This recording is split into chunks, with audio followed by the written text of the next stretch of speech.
El denominado Segundo Romanticismo, 1850 a 1890. Unidad 2, 1876 a 1890.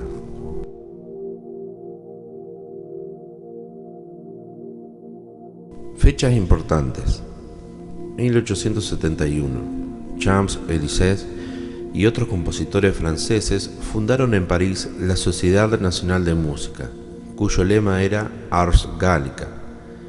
El objetivo era dar mayor protagonismo a la música orquestal y de cámara en la conciencia del público burgués que sustentaba la cultura musical. Otro punto: 1875. Se estrena Carmen de Bizet, representada por primera vez en el Teatro de la Ópera Comique, con la inclusión de diálogos hablados. Se nota una influencia de la ópera italiana y un sabor español denotado por el exotismo oriental, cada vez más de moda en la ópera francesa. Carmen fue el culmen y la liquidación del racionalismo francés en el teatro musical, transformando sus formas casi intactas con un sentido diferente al de la tradición. 1876. En 1876 se estrena la Sinfonía número 1 de Brahms en do menor. Al director Johann von Bülow le pareció adecuado en 1877 llamar a esta sinfonía la 10ª Sinfonía de Beethoven, debido a las similitudes percibidas entre la obra y varias composiciones de Beethoven. Se destaca a menudo que hay una fuerte similitud entre el tema principal de la 9ª Sinfonía de Beethoven, la última sinfonía de Beethoven que compuso y que Brahms utilizó el ritmo del motivo del destino del principio de la 5ª Sinfonía.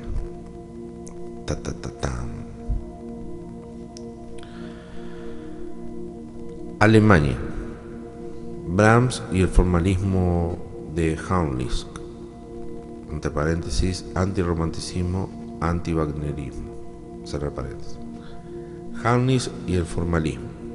Edward Handlisk, nacido en Praga en 1825, fue crítico musical y es el anti-Wagner por excelencia.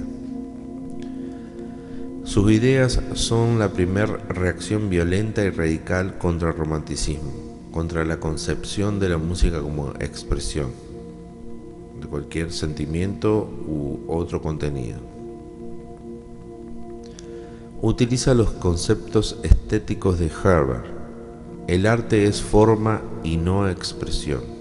En todo arte deben buscarse solo aquellos elementos formales propios del arte de que se trate, abandonando las intenciones de expresar conceptos o emociones subjetivas ajenos a las formas artísticas.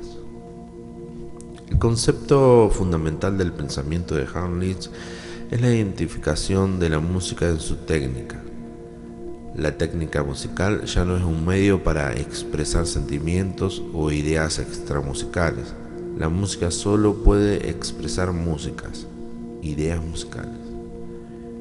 Handlisk recalca que la estética de un arte es distinta a las demás porque utilizan distintos materiales.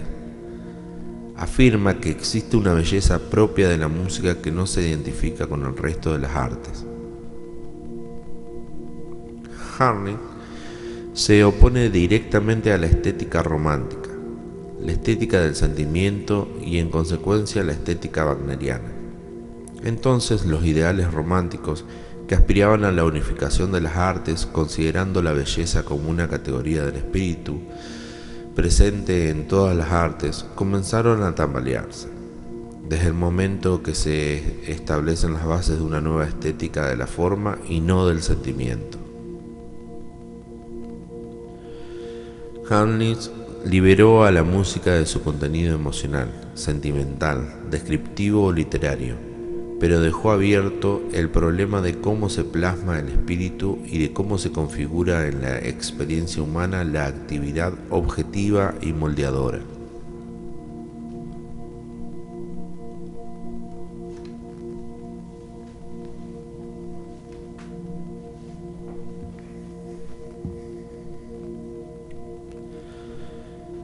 La tradición de la música de cámara. Alrededor de 1860 se dividió a la cultura musical alemana en dos facciones que se diferenciaban por la elección de los géneros musicales. Los conservadores consideraban como género musical supremo a la música de cámara, Brahms, utilizado por la gente culta.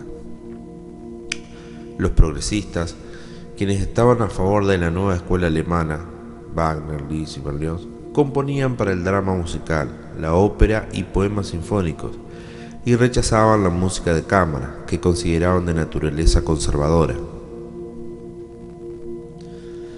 Las decisiones que afectaban a la historia de la composición eran tomadas en el drama musical y en el poema sinfónico, géneros dominados por el Partido Progresista de los Nuevos Alemanes.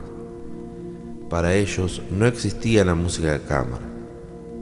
La música de cámara era un asunto privado, estéticamente irrelevante y no reflejaba la evolución del lenguaje ni la técnica musical.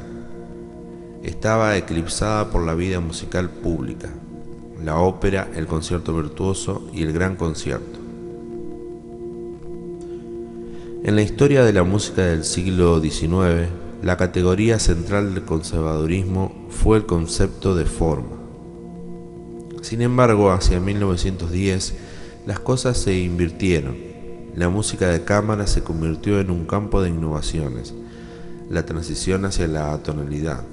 Schoenberg fue principalmente un compositor de música de cámara.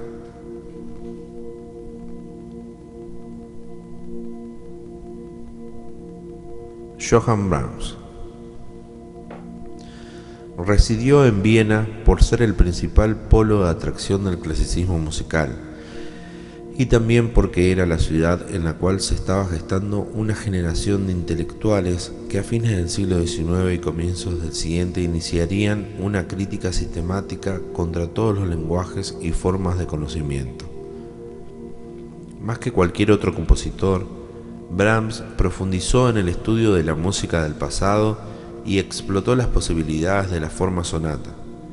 Su estilo constituye una destilación de los estilos de Haydn, Mozart y Beethoven, con una cuidadosa selección de aquellos procedimientos que se prestaban más a la textura más rica y a su mayor tendencia en un entregimiento sincopado de las estructuras de fraseo.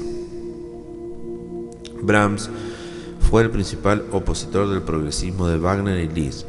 Proponía la idea de una música absoluta, pero bajo las formas clásicas, quiero decir. Como antítesis de Wagner y la ópera, cultivó todos los géneros instrumentales y vocales menos el teatro. Como antítesis de Liszt y del poema sinfónico, restableció la claridad formal y la sucesión de 4 movimientos distintos. Por lo tanto, la producción brahmsiana se concentró en los géneros clásicos románticos.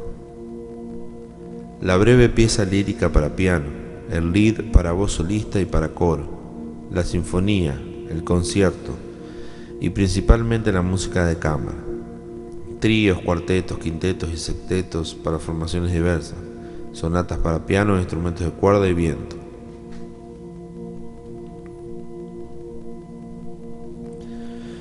En la música de cámara desarrolló la técnica formal más dinámica y progresista del estilo clásico, heredada fundamentalmente de Haydn y Beethoven.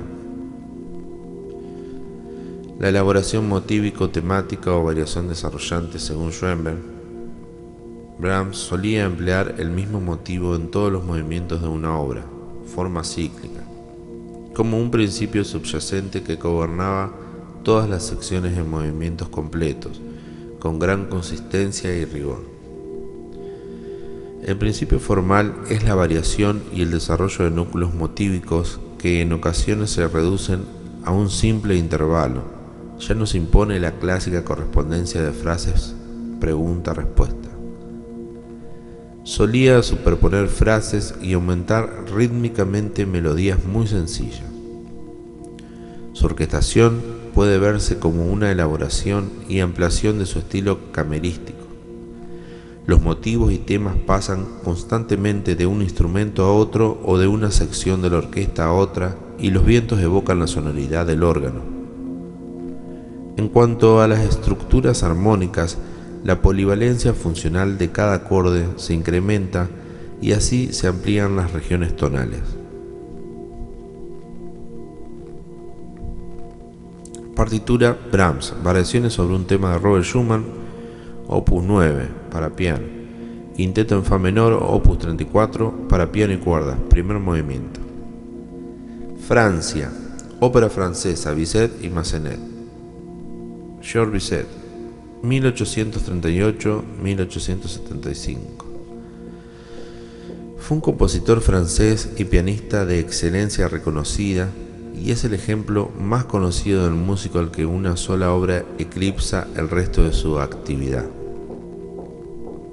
Bizet hace surgir el drama en un momento en el que el canto y el habla estaban netamente contrapuestos y rigurosamente delimitado a sus determinados campos, y en el que el exotismo no fue más que una dimensión del lenguaje. Su estilo no tenía una definición precisa, lo que coincidía con el delicado momento de transición de la música francesa, que oscila entre los esquemas tradicionales del Segundo Imperio y la renovación inminente a comienzos de la Tercera República, época moderna. Su estilo se caracteriza por exotismo presente en combinaciones armónico-tímbricas relativamente nuevas, que luego continuarían Ravel, Debussy y Falla. Busca integrar el espíritu mediterráneo y los rasgos ancestrales de la raza latina. Bizet estaba abierto a las sugerencias del medio y de la influencia de Gounod, Weber y Meyerbeer o Schumann. El diálogo, que ya había sido eliminado en la ópera lírica, fue recuperado con fines de realismo, como un polo opuesto al canto. Gran parte del rechazo que obtuvo Carmen luego de su estreno en 1875 se debió a la desilusión que provocó su calificativo de ópera cómica, que era lo que esperaba el público, pero también por considerarla demasiado realista, poco melodiosa y hasta wagneriana.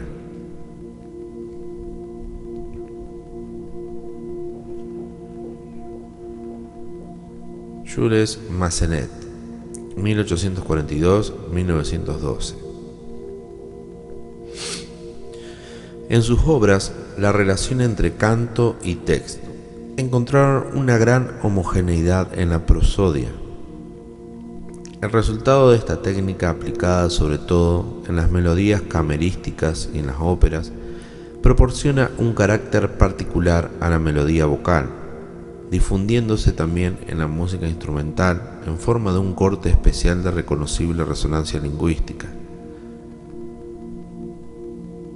Surgió así una melodía francesa en la que la tímbrica y la melodía se convirtieron en elementos fundamentales. Massenet pertenece por completo a la época moderna, época de la Tercera República. Su producción es muy variada. Por una parte cultiva el género exótico y por otra parte sufrió las influencias del wagnerismo y del verismo, realismo italiano.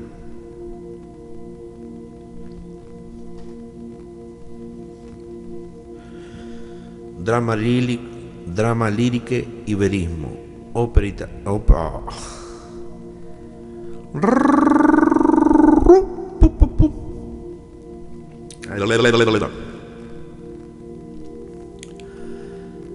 Drama lírico y verismo, ópera, literatura y naturalismo. Independientemente de la fuente literaria utilizada, dramas clásicos o dramas naturalistas contemporáneos, un gran número de óperas de este periodo comparten ciertos elementos generales.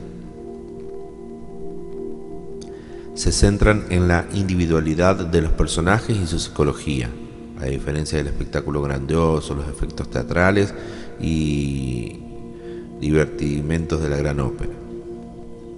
Importancia del flujo literario, con un uso más flexible de los estilos arioso y declamatorio con música escénica evocativa, y una mayor integración del color local en la acción dramática.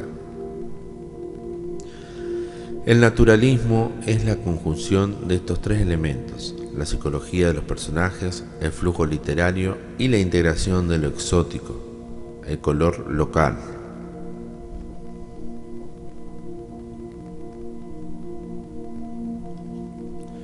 El término drame lyrique se utiliza para designar la mayoría de las obras compuestas hacia el fin del siglo XIX, obras de contenido ampliamente diverso, pero que comparten las influencias de Wagner y todo lo que orbita su estilo. Incluso el término puede aplicarse a algunas obras que marcarían el antecedente del género, como Fausto de Gounod y Carmen de Bizet. Podría decirse que estas y otras tantas óperas son una combinación de los elementos más exitosos de la gran ópera y la ópera cómica, con los ballets y las extensas arias y duetos para los personajes principales al estilo gran ópera. Este género constituyó el modelo de teatro musical francés de finales del siglo XIX. Uno de los principales compositores de la ópera lírica propiamente dicha fue Jules Massenet. Su estilo conformó el arquetipo del género, destacado por la adaptación de la frase vocal a los acentos lingüísticos, iniciada por Gounod y Bizet, el cuidado de la tímbrica y de la armonía en la instrumentación, el texto recitado sobre un fondo musical.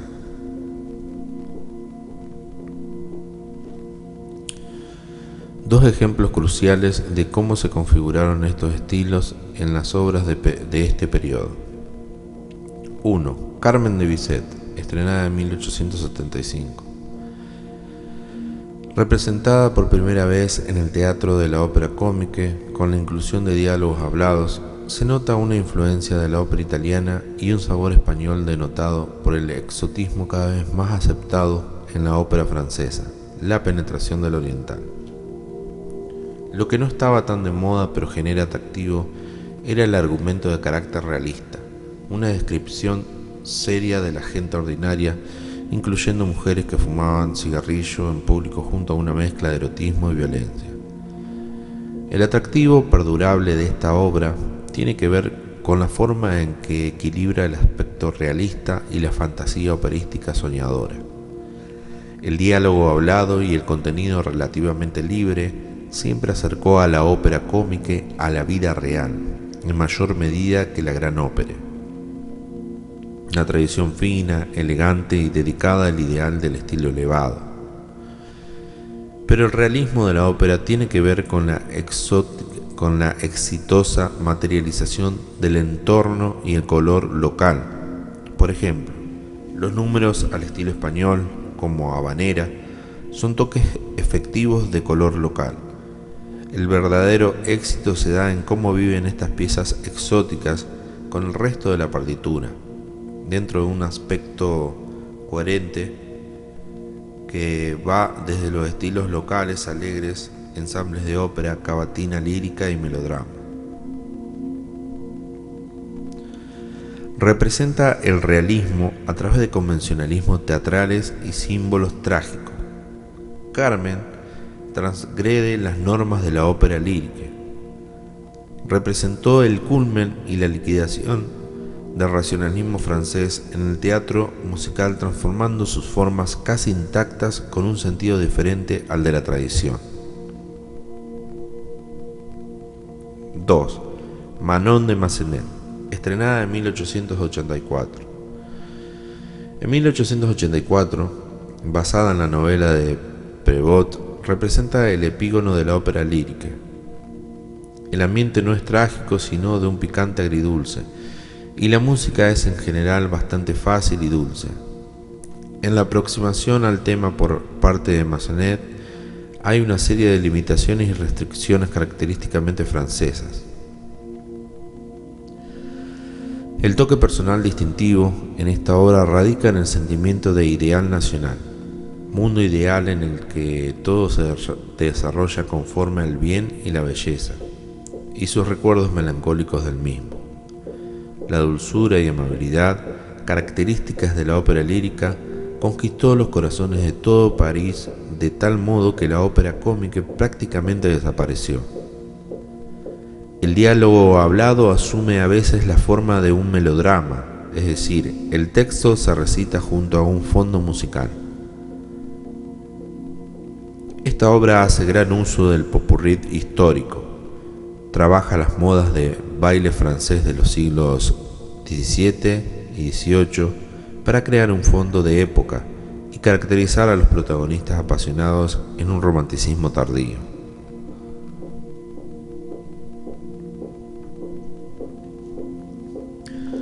La abundancia de escenas llenas de gente y conjuntos de acción, siguiendo coreografías musicales, se combinan para crear el prototipo del típico romance de Hollywood, ambientado con disfraces de época de los años 1930 y los 1940, como las animadas escenas públicas de la posada en Amiens en el acto 1. En Massenet, las tradiciones escénicas de aria y dueto son destiladas en breves y apasionados momentos, que podrían ser analogía o al menos inspiración para los primeros planos de cine en momentos clave para las películas románticas de generaciones posteriores.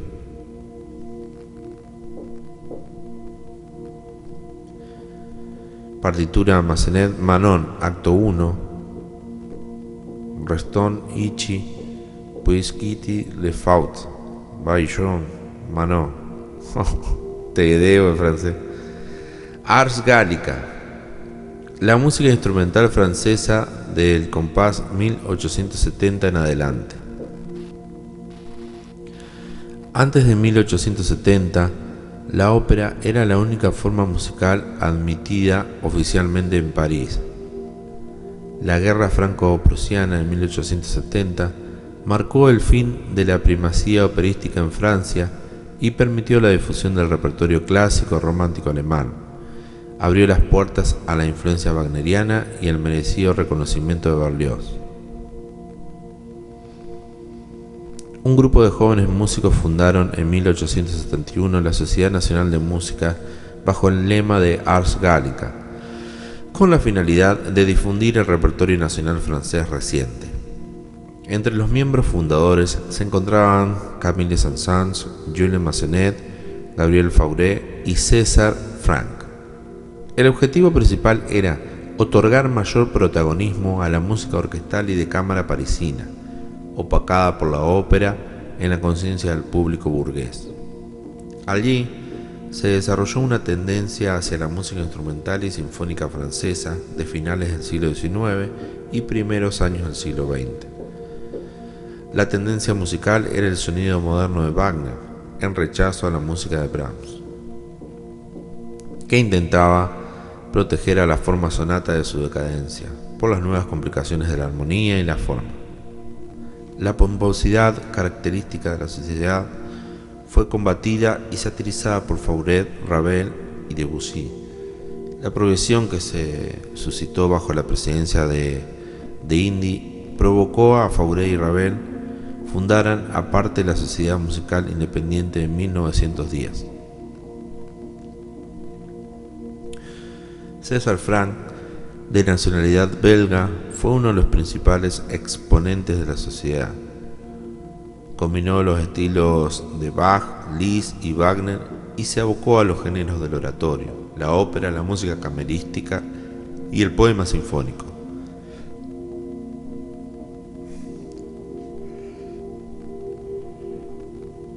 La virtud de Franck está en la consistencia de la estructura general y vinculación del gusto francés con el estilo sinfónico alemán preclásico. Esto implica la reiteración en los procesos de transformación temática de una idea musical a lo largo de toda la composición. La concesión de las ideas musicales y su distribución en planos armónicos y tímbricos sutilmente calculados rechazan el formalismo y entran en la órbita del decadentismo francés, dando la primera muestra del sistema de melodías breves que caracterizan el instrumentalismo de fines de siglo y que se anuncian en las obras más conocidas de Franck, entre ellas la composición pianística. Prelude, Coral et Fugue, 1885.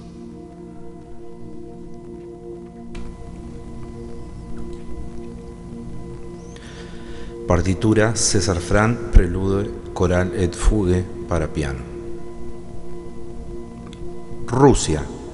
Nacionalismo, regionalismo y música. La ópera y la música instrumental. Nacionalismo, regionalismo.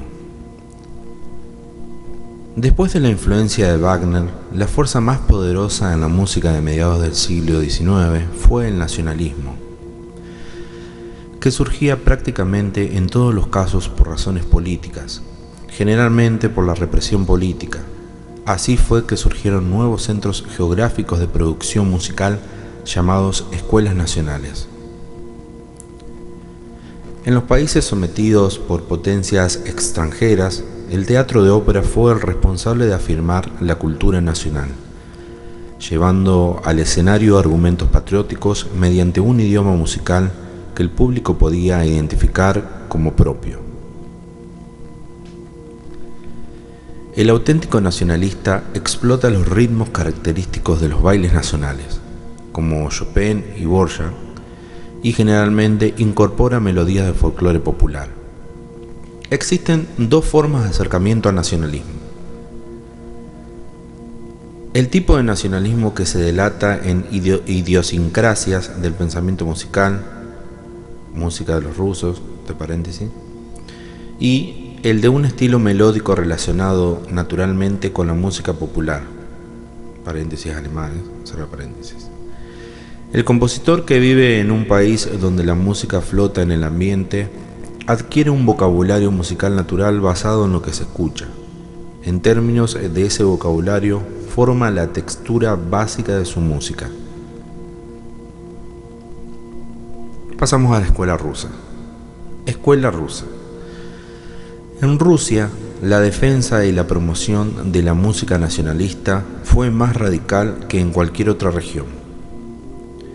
Al igual que en los demás países del este de Europa, la ópera fue dominante en la historia de la música rusa del siglo.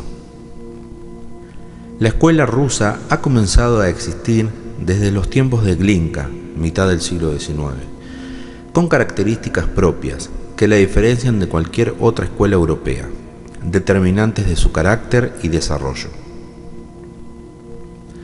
Apertura mental, ausencia de preconceptos y de fe ciega. Se caracteriza por una completa independencia en las opiniones y en las actitudes con respecto a la música del pasado.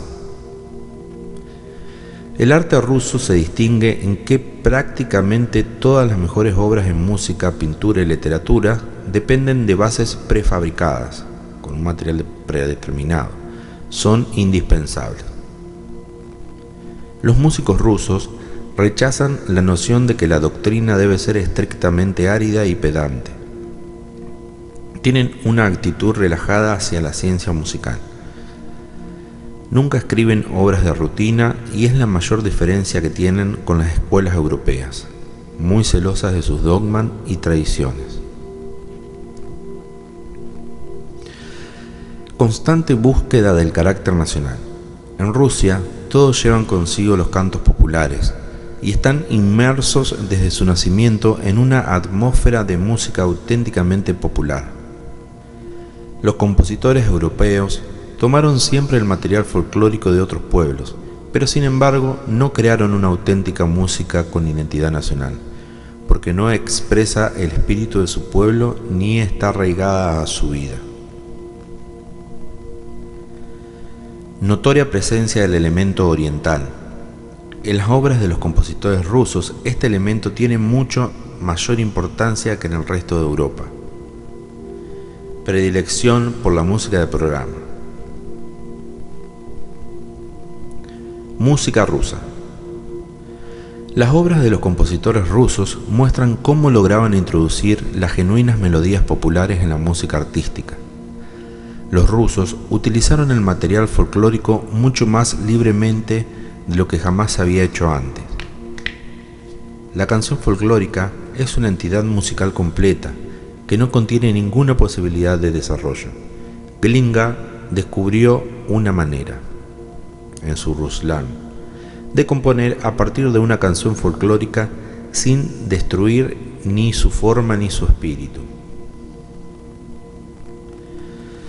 La repetición de la melodía, con ninguna o muy poca modificación, sobre fondos de armonía y color instrumental siempre cambiantes, pero siempre adecuados. El ruso piensa la obra en episodios y produce sus efectos totales mediante la acumulación de estos episodios. La misma inconexión y la misma carencia de drama dinámico se nota en la ópera rusa. Simplicidad de presentación y economía de textura, junto a su intensa vitalidad rítmica, rasgo principal de la influencia de la música rusa como correctivo de la pomposidad y prolijidad de la música romántica alemana, concebida principalmente en términos de línea y timbre. La armonía es soporte, fragancia, relleno sonoro, pero no tejido vivo. Lo mismo ocurre con el contrapunto. La interacción de melodía y armonía, muy notoria en la música alemana, es extraña en la música rusa. La orquestación clara y los timbres brillantes. La riqueza armónica presente en las tríadas aumentadas y disminuidas y sus posibles resoluciones. Las escalas artificiales, la escala por tonos, la escala de tonos y semitonos alternados inventada por Rimsky-Korsakov.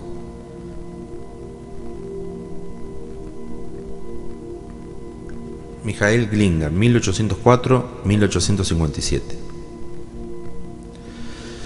A Glinka se lo reconoce como fundador de una conciencia nacional en la cultura rusa, padre de la ópera rusa, de cara al patrimonio folclórico.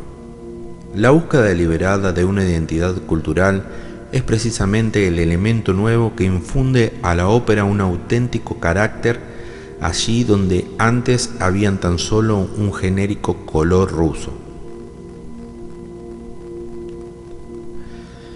Inaugura el diletantismo, rasgo común de todos los exponentes del nacionalismo musical ruso, como oposición consciente a la tradición musical occidental e institucionalizada, que se consideraba ajena y hostil. Surge de la falta de verdaderas escuelas de música y del rechazo por los discípulos de Glinka a las instituciones como los conservatorios de San Petersburgo y de Moscú. La mayoría fueron autodidactas. En la cultura musical se vieron dos posturas: los partidarios de una renovación basada en la asimilación de la tradición occidental. Sus centros musicales eran la Sociedad Musical Rusa de 1859 y el Conservatorio de San Petersburgo, 1862, fundados por Anton Rubinstein. Defendían las tradiciones de Occidente y atacaban el diletantismo.